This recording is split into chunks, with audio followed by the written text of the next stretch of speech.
Bismillahirrahmanirrahim. Assalamualaikum warahmatullahi wabarakatuh. Innal hamdalillah nahmaduhu wa nasta'inuhu wa nastaghfiruh wa na'udzu billahi min shururi anfusina wa min sayyiati a'malina. May yahdihillahu fala mudilla lahu wa yudlil fala hadiya lahu. Asyhadu an la ilaha illallah wahdahu la syarika lahu wa asyhadu anna Muhammadan abduhu wa rasuluh. Ya ayyuhalladzina amanu taqullaha haqqa tuqatih wa la tamutunna illa wa antum muslimun. Ya ayyuhan nasu taqu rabbakum alladzi khalaqakum min nafsin wahidah wa khalaqa minha zawjaha wa batha minhuma rijalan katsiran wa nisaa'a. Wattaqullaha alladzi tasaaluna bihi wal arham innallaha kana 'alaykum raqiba. Ya ayyuhalladzina amanu taqullaha wa qulu qawlan sadida yuslih lakum a'malakum wa yaghfir lakum dhunubakum wa may yuti'illaha wa rasulahu faqad faza fawzan 'azima amma ba'd. Fa inna asdaqal hadithi kitabullah wa khairal hadi Muhammadin sallallahu alaihi wa alihi wasallam wa syarrul umuri muhdatsatuha fa inna kulla muhdatsatin bid'ah wa kulla bid'atin dhalalah wa kulla dhalalatin finnar. Ma'asyiral muslimin wal muslimat, jamaah pengajian yang dirahmati oleh Allah Subhanahu wa taala. Alhamdulillah pada pagi hari ini kita diberi kemudahan oleh Allah untuk berada di majelis ilmu, taman dari taman-taman surga yang kita harapkan kebaikan dan berbagai macam keutamaan dari Allah Subhanahu wa taala.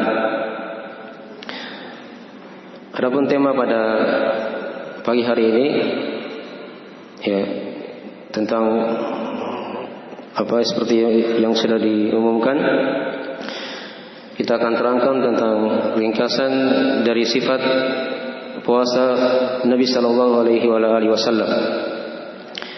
Ya. Sehubungan dengan semakin dekatnya bulan Ramadan, maka ilmu-ilmu yang berkaitan dengan puasa Ramadan itu sangat kita perlukan.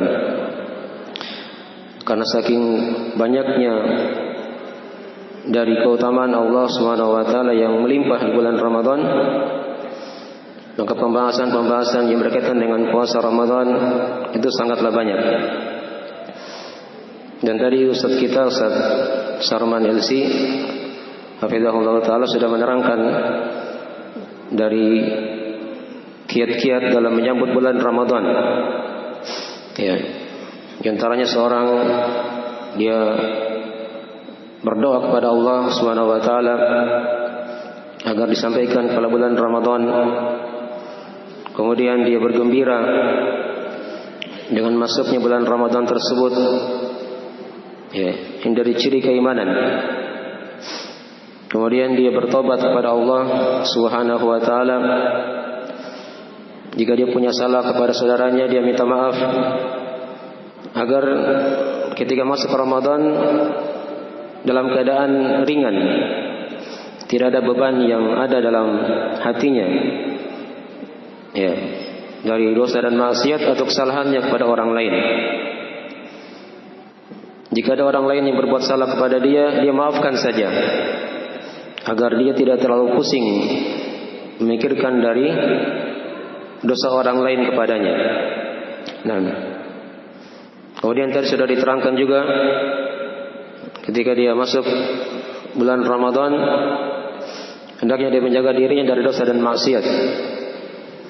Karena ibadah puasa itu seorang bukan hanya menahan lapar dan dahaga saja, tapi banyak hal-hal yang dengannya ditahan dari dosa-dosa besar, hal-hal yang diharamkan oleh Allah Subhanahu wa taala yang merupakan ruh dari ibadah puasa itu. Nah, kemudian juga diantara dari persiapan juga dalam menyambut bulan Ramadan itu seorang dia mempelajari fikih-fikih atau ilmu-ilmu yang berkaitan dengan ibadah puasa Ramadan itu, tentang masalah tata cara puasa atau ibadah salat tarawih misalnya, adab-adab dalam membaca Al-Quranul Karim, ya. Nah, dan ibadah-ibadah yang lain yang sangat banyak melimpah di bulan Ramadan ini. Kemudian juga diantara dari hal yang lain, ketika terlihat hilal bulan Ramadan, ya, diterangkan dalam riwayat dari para sahabat, di mana mereka mengucapkan doa, yang doa ini mempunyai hukum marfu' dari Nabi sallallahu alaihi wasallam, di mana kata mereka dari Abdullah bin Hisham radhiyallahu taala anhu, kata beliau, kana ashabu Rasulillah sallallahu alaihi wasallam yata'allamuna hadha ad-du'a kama yata'allamuna al-Qur'an idza dakhala asy-syahra aw as-sanah Allahumma adkhilhu alaina bil amni wal iman was salamati wal islam wa jiwarin minasy syaitan wa ridwanin minar rahman. Kata Abdullah bin Hisham, salah seorang dari sahabat Rasulullah sallallahu alaihi wasallam, kata beliau, adalah kebiasaan para sahabat Rasulullah ketika itu mereka mempelajari doa ini. Tatkala atau mereka mempelajari doa ini sebagaimana mereka mempelajari ayat dalam Al-Qur'anul Karim. Jika telah masuk bulan yang baru atau tahun yang baru, ini dihafal doanya, ya. Doa ini para sahabat hafal sebagaimana mereka hafal Al-Qur'anul Karim, ya. Doanya adalah Allahumma adkhilhu alaina bil amni wal iman was salamati wal islam wa jiwarin minasy syaitan wa ridwanin minar rahman. Ada 4 perkara yang diminta kepada Allah Subhanahu wa taala, yaitu Allahumma adkhilhu alaina bil amni wal iman. Ya Allah, masukkanlah bulan itu kepada kami dengan keimanan, dengan keamanan dan keimanan, dengan keselamatan dan keislaman, dengan penjagaan dari syaitan dan keridhaan dari Ar-Rahman. Ya. Seorang dalam beribadah kepada Allah, dia minta agar diberikan keamanan oleh Allah, diberikan keimanan dalam ibadahnya, dan dia diberikan keislaman dan keselamatan, penjagaan dari syaitan dan keridhaan dari Ar-Rahman. Ya, kandungan doa ini sudah kita bahas kemarin di ta'lim pada maghrib. Ya, kita terangkan ada 10 amalan pokok yang diamalkan di bulan Ramadan, dari amalan-amalan yang khusus selain amalan rutin yang kita amalkan. Di antaranya ketika melihat hilal, kita baca doa tadi itu. Ya. Ada ibadah puasa yang kita akan terangkan ringkasannya. Ada juga dari ibadah salat tarawih misalnya. Ya. Ada ibadah sedekah. Kemudian ada ibadah dia memperbanyak dari bacaan Al-Quranul Karim. Nah, kemudian pula ada ibadah yang berkaitan dengan akhir-akhir Ramadan berupa itikaf.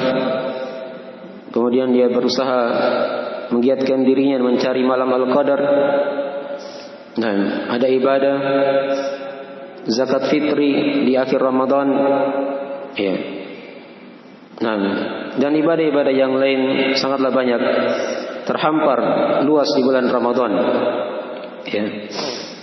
Nah, makanya dari hal yang kita senantiasa memohon kepada Allah Subhanahu wa taala akan diberikan keamanan dan keimanan, kesehatan dan keselamatan, penjagaan dari syaitan dan diberikan keridhaan dari Allah Subhanahu wa taala.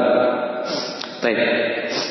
Secara umum dalam membahas sifat saum Nabi dari sifat puasa Rasulullah sallallahu alaihi wasallam, telah banyak dari pembahasan-pembahasan dari para ulama kita ya seputar masalah ini.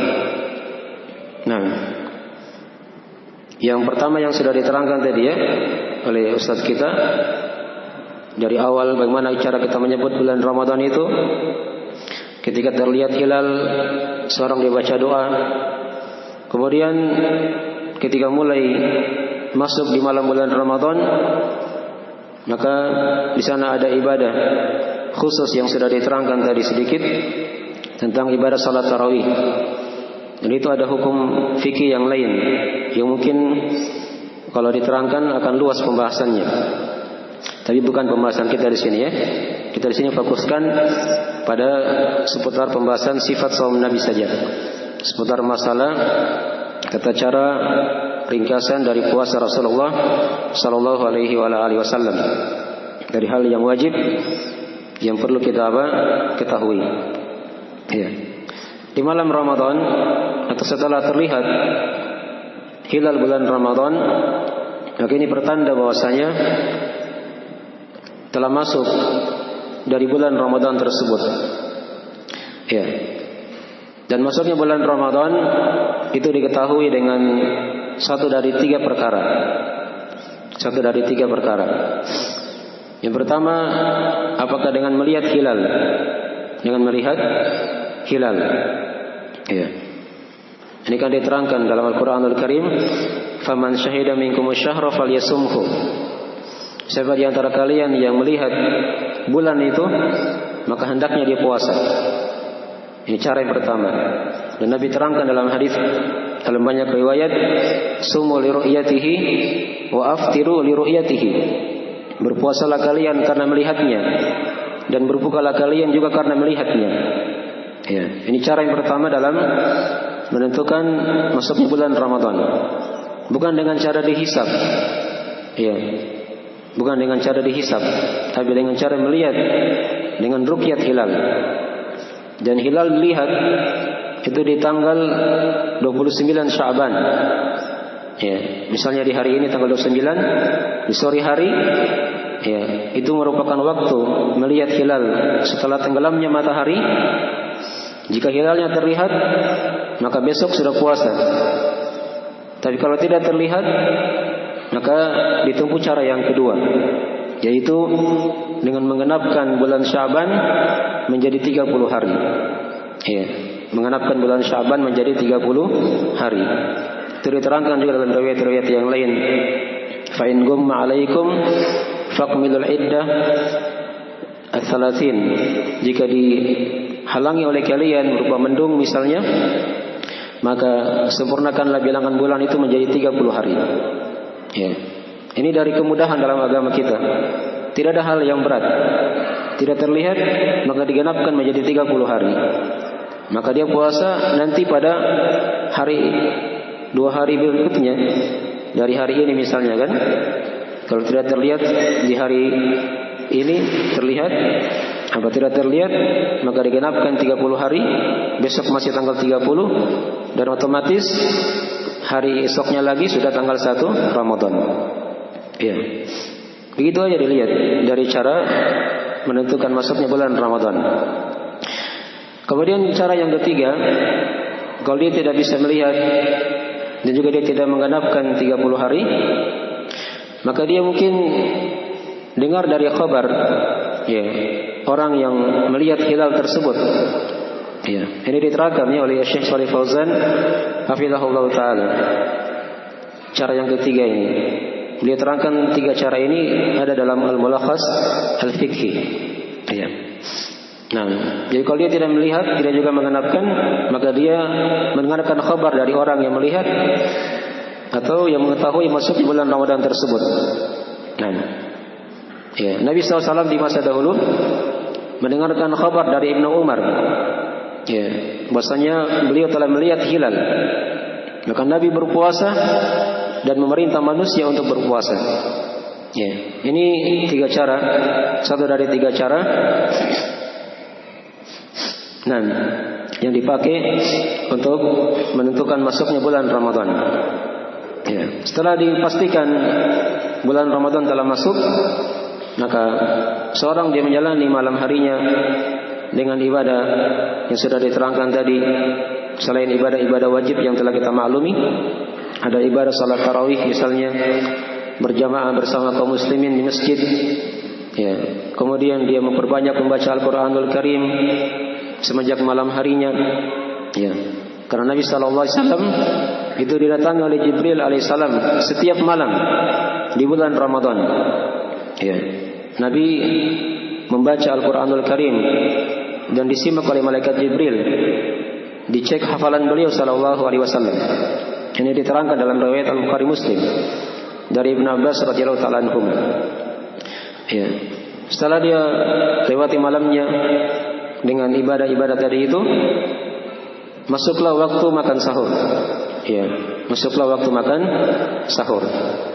Nah, ya, tentu di sini belum kita bahas ya keutamaan dari puasa Ramadan. Ya, atau mungkin kita singgung sedikit saja dari keutamaan dari puasa Ramadan ini agar seorang itu bisa ada gambaran dalam masalah ini. Ya, puasa Ramadan dimaklumi ya, dia merupakan ibadah yang sangat agung, satu di antara dari rukun Islam yang keempat, ya, yaitu as-shaum Ramadan, berpuasa di bulan Ramadan. Kemudian puasa juga dari keutamaannya, dia merupakan sebab yang dengannya seorang hamba akan terjaga dari syaitan. Karena syaitan itu berjalan dalam diri anak Adam bagaikan jalannya darah. Jadi ketika dia berpuasa, itu kata para ulama akan terhambat, akan diperlambat dari jalan darahnya. Maka syaitan juga akan lambat berjalan dalam tubuhnya. Ya. Kemudian juga dari hikmah dari ibadah puasa, dari manfaat dan faedahnya. Nah, puasa ini dari ibadah yang dibalas khusus oleh Allah Subhanahu wa taala. Ya, itu diterangkan dalam hadis-hadis ya. Nah, fa innahu li wa ana ajzi bih. Karena dia itu untukku dan aku yang akan membalasnya. Aku yang akan membalasnya. Karena besarnya dari ibadah puasa itu. Kemudian dari keutamaan puasa ini juga, dia merupakan hal yang bisa menahan dari syahwat seorang. Ya, ini diterangkan dalam riwayat Al-Bukhari Muslim juga. Kemudian dari manfaat dari ibadah puasa juga, dia merupakan sebab-sebab pengampunan dari Allah Subhanahu wa taala. Ya. Dan digugurkan dari dosa-dosanya. Dan juga dia merupakan tameng dari api neraka. Nah, kemudian dari manfaat, atau ini dari sebagian ya, dari manfaat dari ibadah puasa. Ya.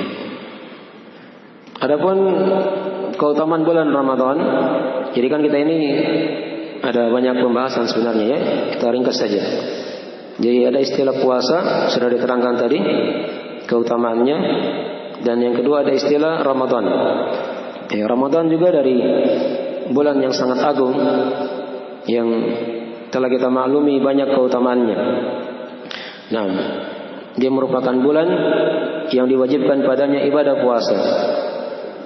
Dia merupakan bulan yang diturunkan padanya Al-Qur'anul Karim.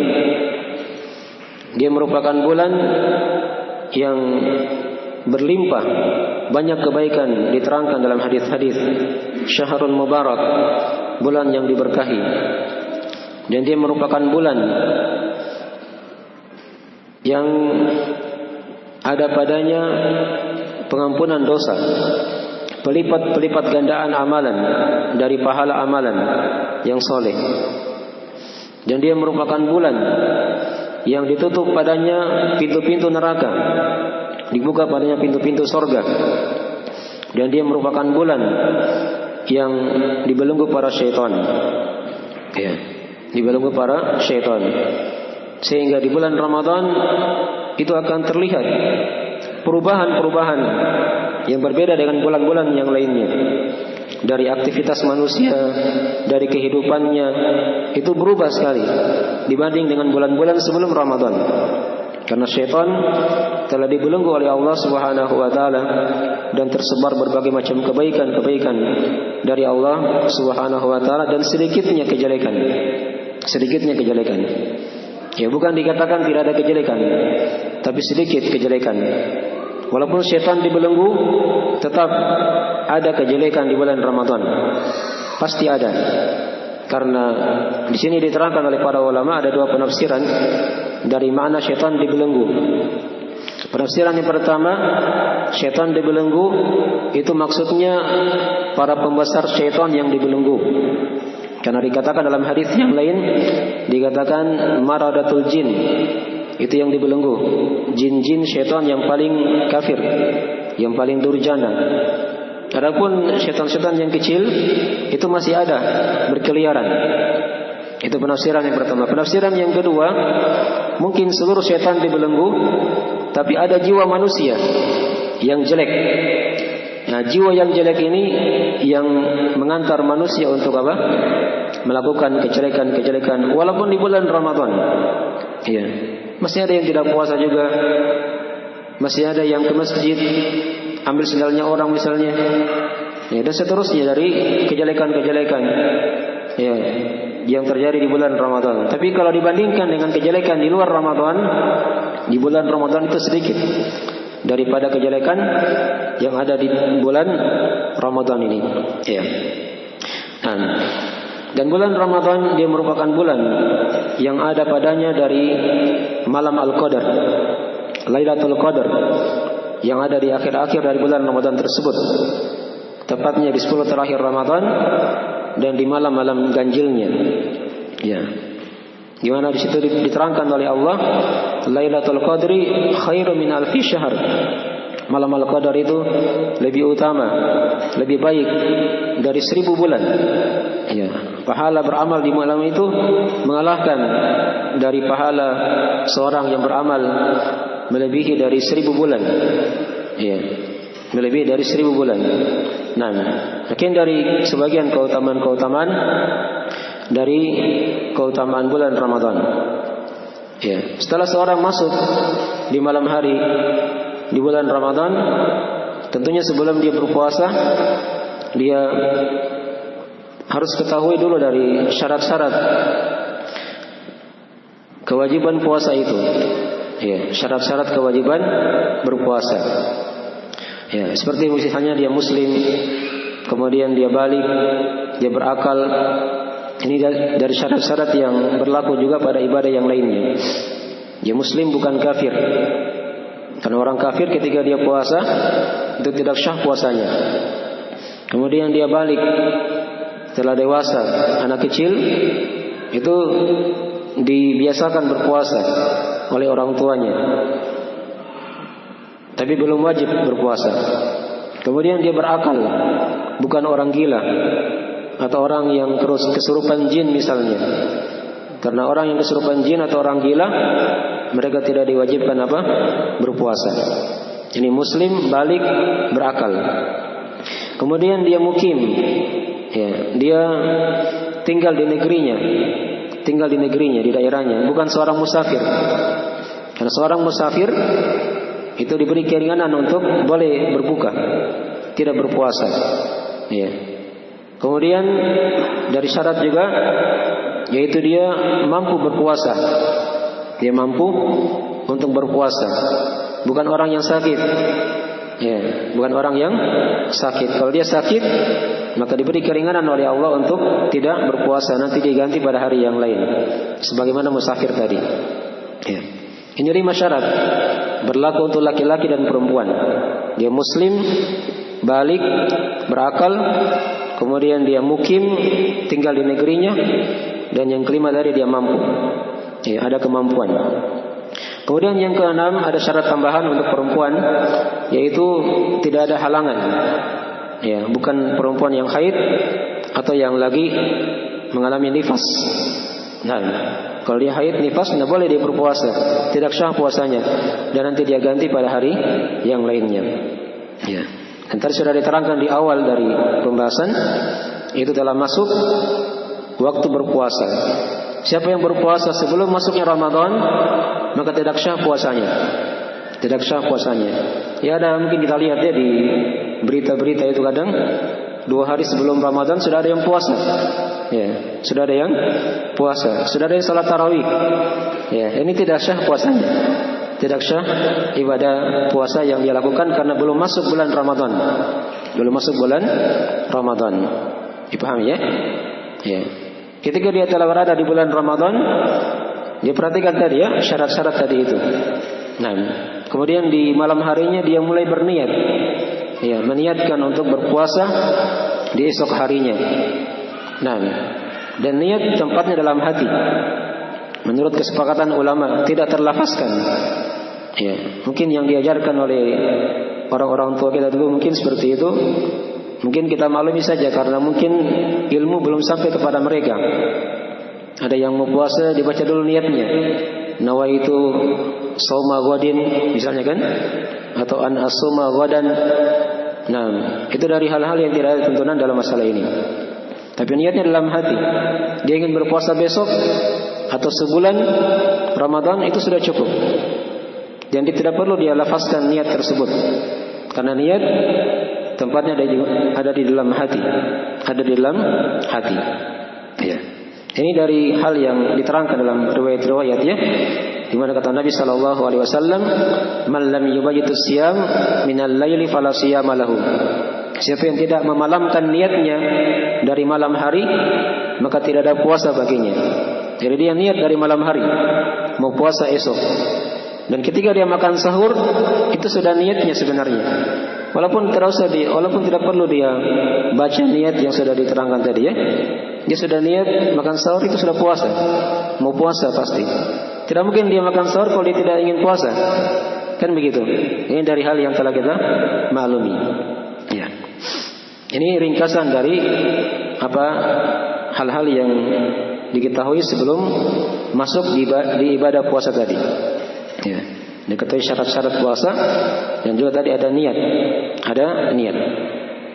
Ya, setelah itu dia mulai masuk di makan sahurnya. Ya. Hukum makan sahur adalah sunnah. Adalah sunnah. Bukan hal yang wajib. Nabi terangkan dalam riwayat Al-Bukhari Muslim, "Tasahharu fa inna fis sahuri barakah." Makan sahurlah kalian karena pada sahur itu ada berkah. Di sini perintah bukan bermakna wajib, tapi dia bermakna hal yang disunahkan. Karena Nabi SAW pernah berpuasa dan beliau tidak makan sahur pada sebagian kondisi dan keadaan, dan tetap dianggap syah puasanya walaupun dia tidak makan sahur. Tapi sunnah yang sangat dianjurkan sekali seorang berpuasa dan dia dahulukan dengan makan sahur. Banyak berkah dari berkah akhirat atau berkah dunia terdapat di makan sahur tersebut. Dan disunahkan di makan sahur itu seorang dia makan sahur dengan korma, ya, dengan korma.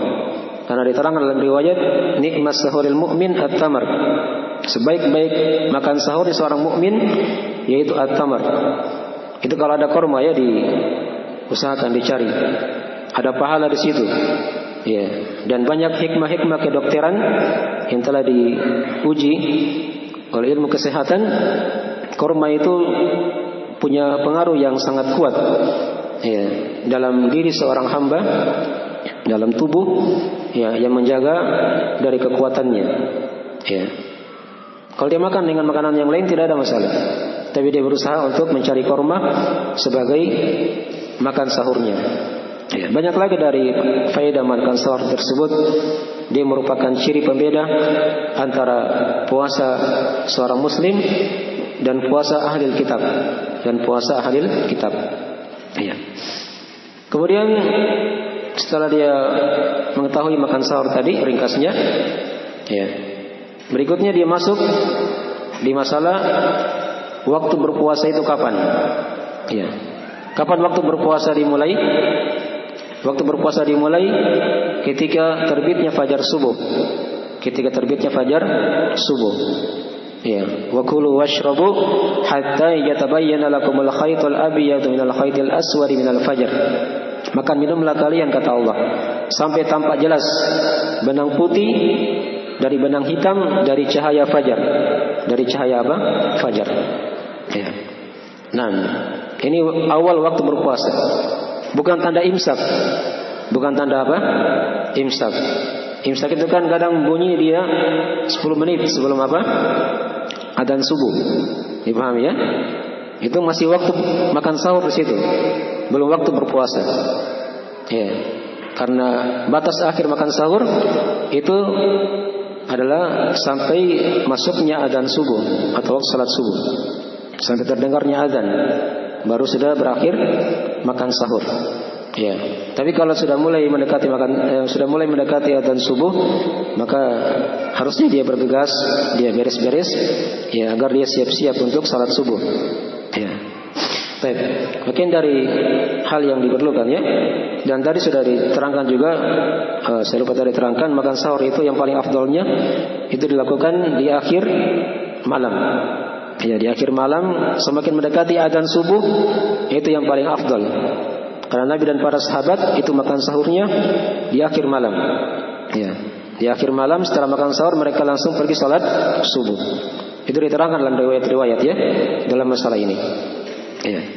Ketika terdengar adzan subuh, maka disitulah awal waktu berpuasa.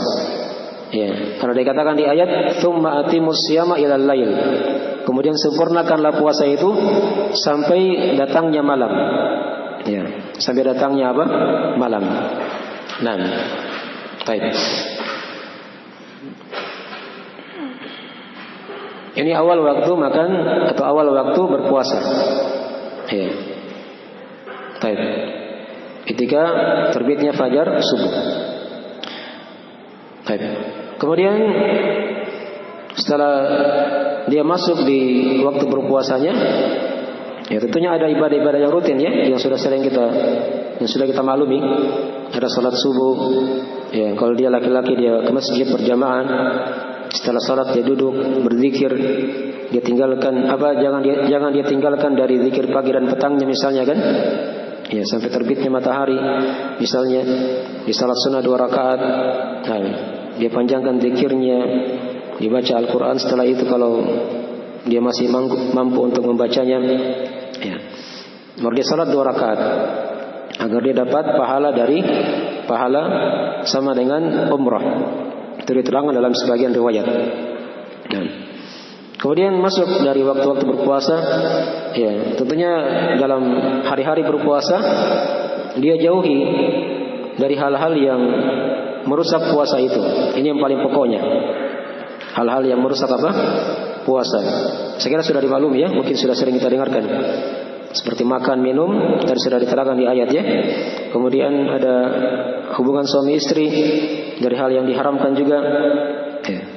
Kemudian dia hindari hal-hal yang semana dengan makan dan minum. Misalnya kalau ada suntikan yang mengandung makanan dan minuman itu dihindari. Dan dihindari hal-hal yang memasukkan sesuatu dalam tenggorokannya secara sengaja. Karena itu dari masuk hal-hal yang membatalkan puasa. Ya, makan, minum, ya, melakukan hubungan suami istri, kemudian dihindari dari hal-hal yang semana makan dan minum. Nah, bersuntik yang mengandung cairan apa? Makanan dan minuman. Ya. Adapun berbekam itu dari hal yang dibolehkan ya. Tidak ada masalah kalau dia mampu. Tapi kalau dia khawatir dia bekam atau dia keluarkan darah, kalau mungkin di kesehatan dia donor darah misalnya, ya kalau dia khawatir tidak mampu, maka dia hindari perkara itu. Karena bisa mengantarnya nanti bisa lemas dan bisa berbuka nanti. Jadi kalau dia mampu tidak ada masalah.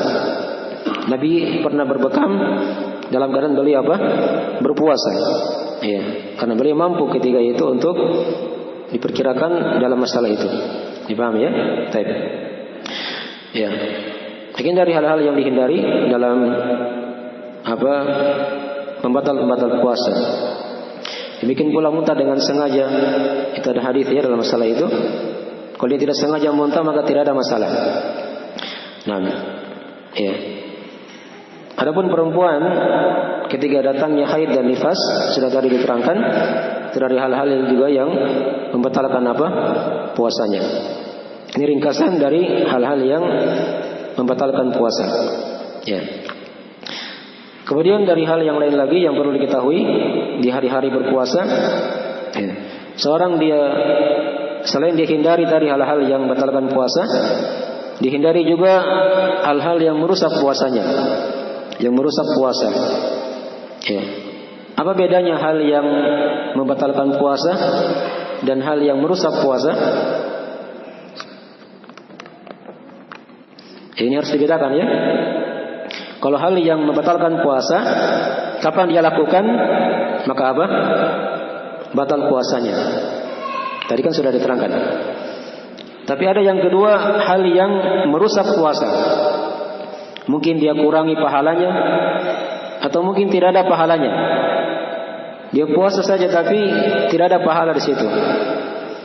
Ini Nabi terangkan dalam sebagian hadis. Kata Nabi, rubba shaim hadduhu min siyamihi al-ju' wal atash. Kadang ada yang berpuasa tapi dia dapatkan bagian dari puasanya hanyalah lapar dan haus saja. Tidak ada pahala. Ya. Diterangkan dalam riwayat yang lain, man lam yada' qaulaz zur wal 'amala bihi falaysa lillahi hajatun ay yada'a ta'amahu wa syarabah. Siapa yang tidak meninggalkan perkataan dusta dan beramal dengan kedustaan, maka tidak ada hajat keperluan lagi bagi Allah pada hamba ini yang dia menahan makan dan minumnya. Ya, jadi tidak ada pahala. Dia tahan capek, lapar, dahaga, tidak ada pahala. Ini ketika dia lakukan perusak puasa itu. Ya, berupa dosa dan maksiat. Dari sudah disinggung ya oleh Ustaz Sarman. Nah, hal-hal yang merusak puasa itu ada.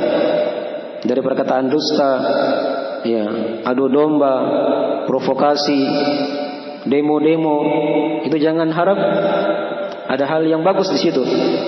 Lagi puasa demonstrasi lagi, ya, jelekkan pemerintah di jalan-jalan. Ini bisa menghilangkan pahala puasa, bisa menghilangkan pahala apa? Puasanya. Ya, dipahami ya?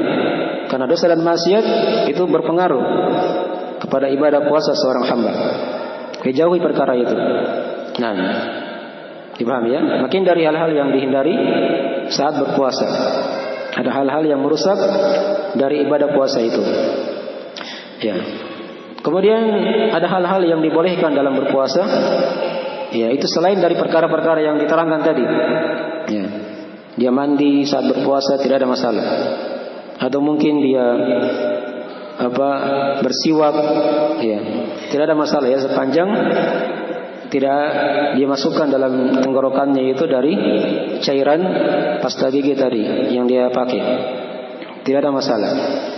Atau misalnya dia cium bau masakan, ya, wangi-wangian, itu tidak ada masalah ya.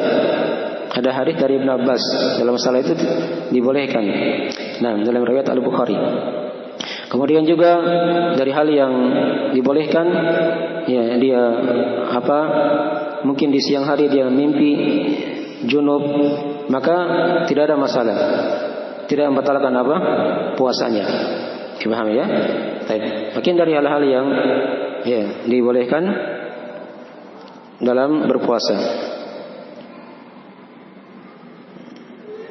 Oh ya, sini sudah ada pemberitahuan. Sedikit lagi ya, kita tanya jawab. Ya, kita selesaikan sedikit lagi ya. Nanti kalau ada yang kurang jelas nanti tanyakan aja. Dari sudah kita bahas seputar masalah hal-hal yang dibolehkan ketika berpuasa.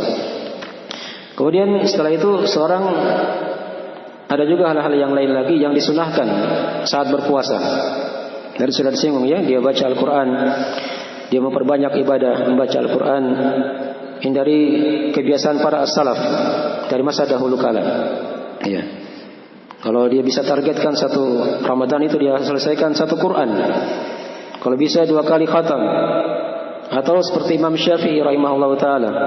Imam Syafi'i itu satu Ramadan beliau selesaikan 60 khatam Al-Quran.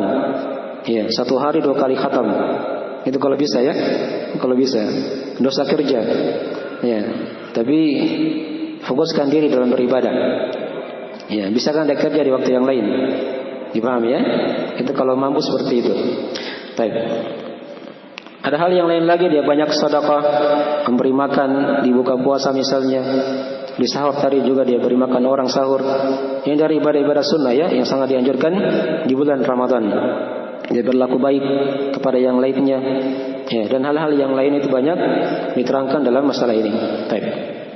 Sedikit lagi kita masuk di pembahasan buka puasa. Ya. Berbuka puasa dimaklumi ketika telah terbenamnya bulatan matahari. Kita sudah diterangkan ya, tsumma atimus syiyam ila lail. Kemudian sempurnakanlah puasa itu sampai malam hari. Maksudnya sampai terbenamnya matahari itulah waktu malam awalnya. Ya. Dan disunahkan juga dia ketika buka puasa dia makan rotab. Apa itu rotab? Rotab itu korma yang masih mengkal. Itu kalau ada ya. Kalau tidak ada, dia makan korma yang sudah masak, yang sudah matang. Ya. Kalau tidak ada, maka dia minum beberapa teguk air. Ini diantara sunnah-sunnah ya, ketika berbuka puasa. Ya. Jadi dia disunahkan berbuka puasa sebelum salat maghrib. Ya, sebelum salat maghrib dia buka dulu sedikit, baru dia salat maghrib. Ya. Dan disunahkan juga ketika buka puasa dia memberi makan. Orang yang buka puasa itu ada pahala khusus. Ya. Diterangkan pahalanya ya, dia akan beroleh pahala orang yang berpuasa itu juga tanpa dikurangi pahala mereka sedikit pun. Jadi semakin banyak dia beri buka puasa akan semakin banyak dia dapat pahala ya dari Allah Subhanahu wa taala. Ya. Setelah itu di salat maghrib dimaklumi ada salat maghrib, ada salat isya, ada salat tarawih lagi di malam harinya. Ya, dan seterusnya dari hal-hal yang telah dimaklumi dalam ibadah yang wajib dan sunnah. Ya mungkin saya kira itu dulu ya. Ada hal-hal yang lain lagi yang perlu dibahas. Masalah mengganti puasa, kafarah itu mungkin pembahasannya di waktu yang lain ya. Kita hanya meringkas dari fikih pembahasan seputar puasa Ramadan. Dan mungkin ada kekurangan, saya minta maaf ya, agak banyak kekurangan dalam masalah ini. Baik, gimana mau tanya jawab? Nah? Ayo silakan. Kalau ada yang ditanyakan, kita tanya jawab sedikit.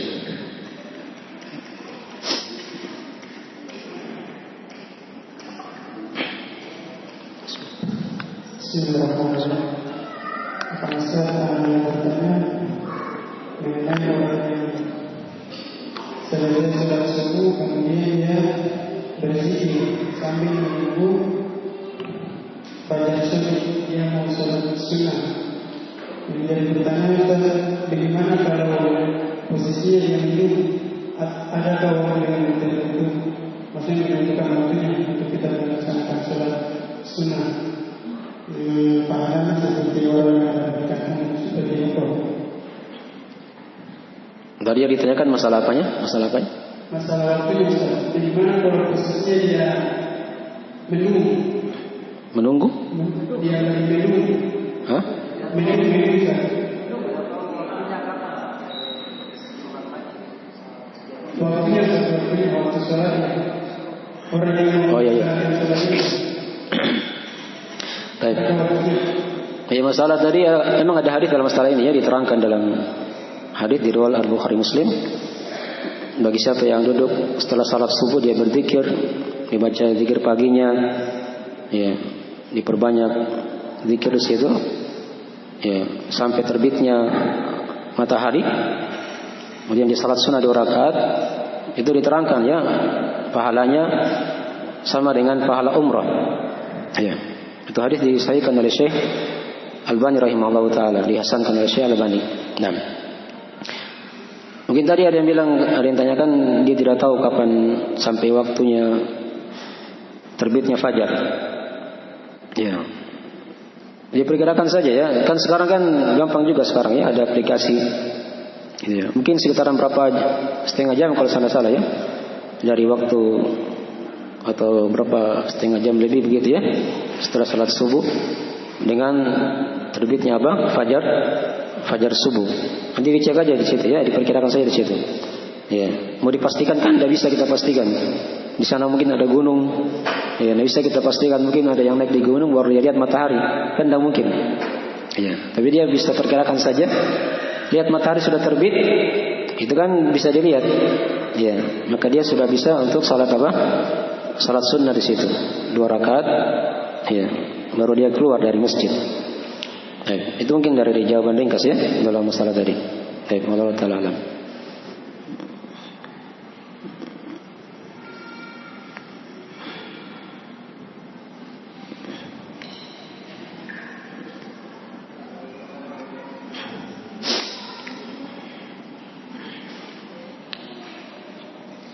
Ya, apa maksud kalau masalah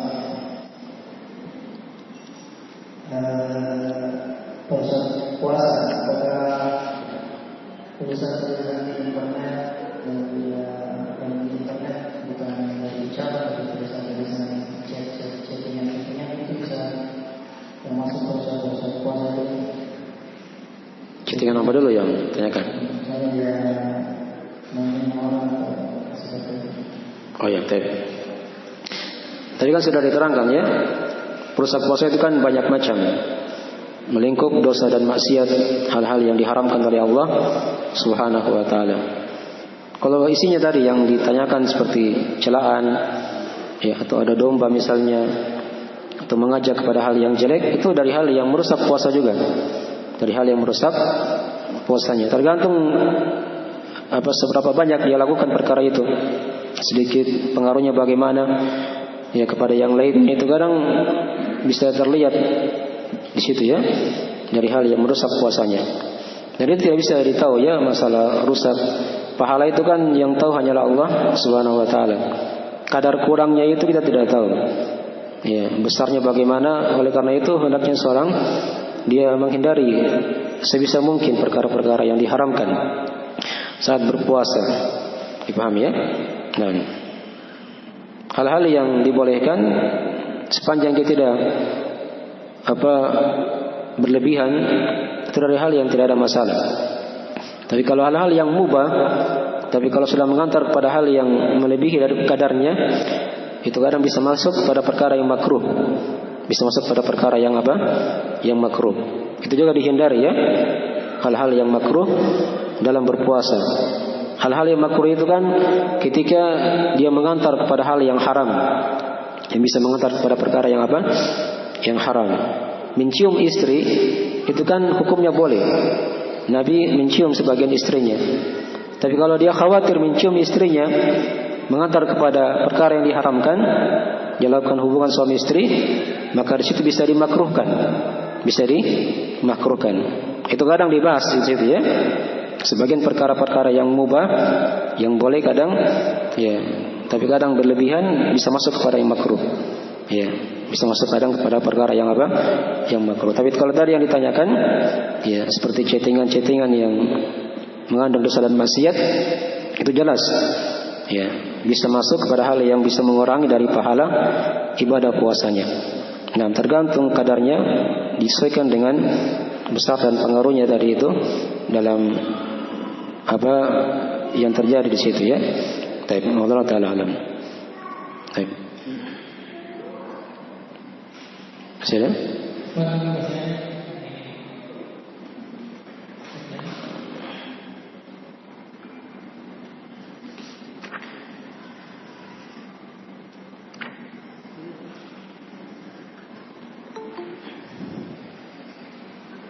Di belakang bisa ditulis juga kalau ada akhwat yang bertanya, nanti dibacakan pertanyaannya sama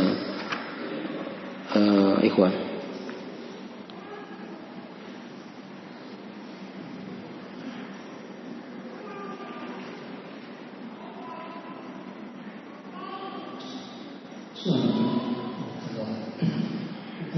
Bagaimana cara memahami persoalan-persoalan makhluk dan mengenai kebijakan? Masalah apa? Bagaimana aslinya memahami hukum makhluk yang sebenarnya tidak banyak makruh. Yang hukum makhluk tidak sering terjadi seperti menghilang ketika kemudian. Seperti apa? Seperti apa tadi contohnya? Hah? Memahami hukum makhluk. Iya. Sering terjadi pada diri kaum muslimin ketika berwudu. Ya. Oh iya.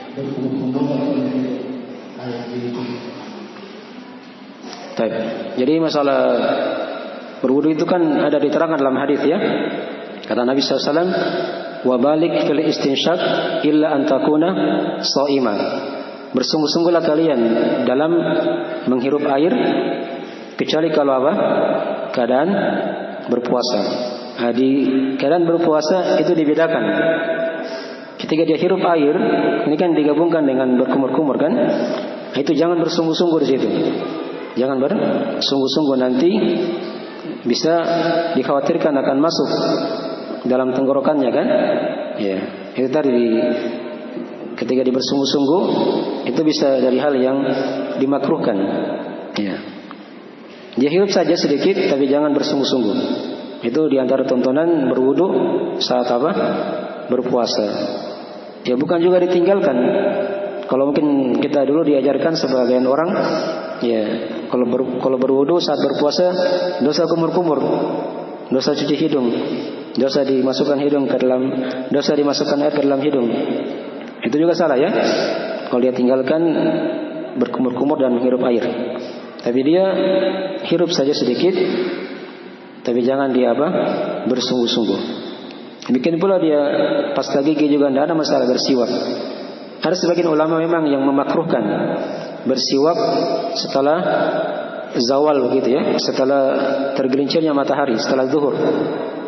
Tapi ini kurang kuat ya, ini kurang kuat. Karena Nabi SAW tidak merinci perkara itu. Dari awal puasa sampai akhir, ya bisa dia bersiwak, tidak ada masalah. Yang dijaga tadi kan sepanjang apa? Sepanjang jangan sampai siwak itu atau cairan tadi itu masuk dalam tenggorokannya. Itu aja yang dijaga. Dikeluarkan tidak ada masalah. Ya. Sama juga dengan dia mencicipi makanan. Ya. Tidak ada masalah dia coba makanannya sudah pas tidak rasanya untuk buka puasa. Asal jangan dia telan. Ya. Dia telan ini kan batal puasanya. Dia cicipi saja, dia rasa di lidahnya, dia keluarkan kembali tidak ada masalah. Itu ya. Baik. Itu dijaga saja tadi ya. Ada batasan-batasan yang kadang salah sedikit, kadang bisa masuk pada perkara yang diharamkan. Baik. Itulah tadi yang sebagian mungkin ditanyakan sebagai seperti perkara yang makruh. Perkara yang makruh. Intinya makruh itu kan sudah dipahami tadi ya. Dia ini hal yang dibenci yang bisa mengantar kepada apa? Hal yang diharamkan. Ya. Dipahami ya? Itu aja kaidahnya dalam masalah mengukur perkara yang makruh itu. Baik.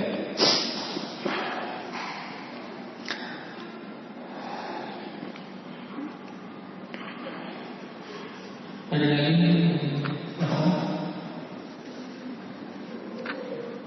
Ya sudah ada Ustaz Hairil ya. Silakan. Tapi segala itu dari akhir pembahasan kita ya. Nanti kalau ada yang kurang jelas nanti ditanyakan lagi kepada Ustaz Hairil. Ya, waktunya sudah lewat ya sebenarnya dari pembahasan. Tapi segala dari akhir majelis kita.